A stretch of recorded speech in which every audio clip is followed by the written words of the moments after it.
পদোন্নতিতে সাধারণত বিবেচনা করা হয় জ্যেষ্ঠতা, যোগ্যতা আর সময়ের পরিসীমা। কিন্তু এর কোনো কিছুই তোয়াক্কা না করে সম্প্রতি 28 জন চিকিৎসককে পদোন্নতি দিয়েছে ঢাকার শিশু মাতৃস্বাস্থ্য ইনস্টিটিউট।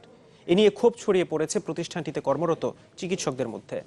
তবে নির্বাহী পরিচালক মনে করেন তিনি যা করেছেন ঠিকই করেছেন। বিস্তারিত শামীমা সুলতানার রিপোর্টে ছবি তুলেছেন মিনহাজ হোসাইন।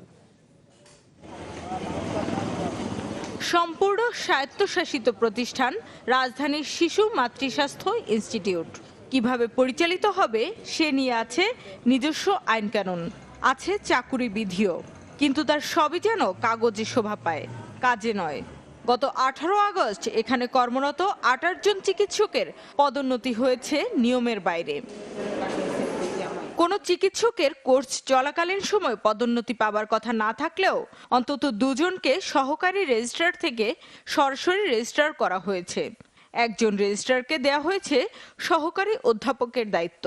তালিকার 7 নম্বরে থাকা পুষ্টি বিশেষজ্ঞ রেজিস্ট্রারকে শিশু বিভাগে সহকারী অধ্যাপক করা হয়েছে, যার এ বিষয়ে কোনো অভিজ্ঞতা নেই। 18 ও 19 নম্বরে থাকা 2 জন মেডিকেল অফিসারকে নির্ধারিত অভিজ্ঞতা হওয়ার আগেই রেজিস্ট্রারের দায়িত্বে বসানো হয়েছে। একই ঘটনা ঘটেছে তালিকায় থাকা 20 ও 21 নম্বর পদের ক্ষেত্রেও। আবার শিশু সার্জারি বিভাগে একটি রেজিস্ট্রার পদের বিপরীতে পদোন্নতি দেয়া হয়েছে 4 জনকে। এছাড়া গাইনি এবং পেডিমেডিসিনে 9 জন ভারপ্রাপ্ত রেজিস্ট্রারকে নিয়ম ভেঙে ভারপ্রাপ্ত সহকারী অধ্যাপক করা হয়েছে।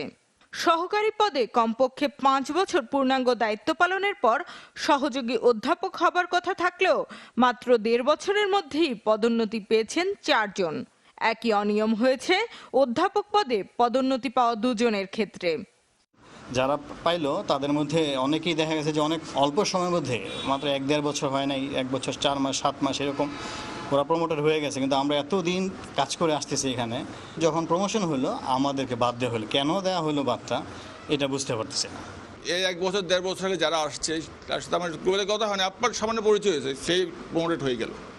আর আমি সেই 2001 সাল থেকে এখনো আছি, এখনো পর্যন্ত আমি বঞ্চিত অবস্থায় আছি।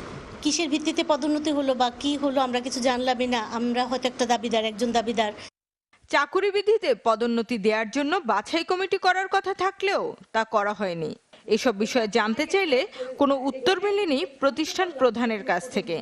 কোনো পদোন্নতি হয় নাই। আমার কথা, আমি হলাম হেড অফ দ্য ইনস্টিটিউট। কোনো পদোন্নতি হয় নাই, আপনাকে বলতে হবে। কোনো পদোন্নতিও হয় নাই, কোনো নিয়োগও হয় নাই, কিচ্ছু হয় নাই। এখানে কোনো টাকা পয়সার কোনো হিসাব নাই। আমরা তারা যার যার, কারণ আমার হসপিটাল ভালো চালানোর জন্য এটা আমি শুধু দায়িত্ব বন্টন করছি।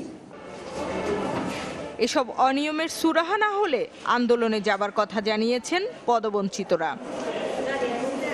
শামীমা সুলতানা, চ্যানেল 24, ঢাকা।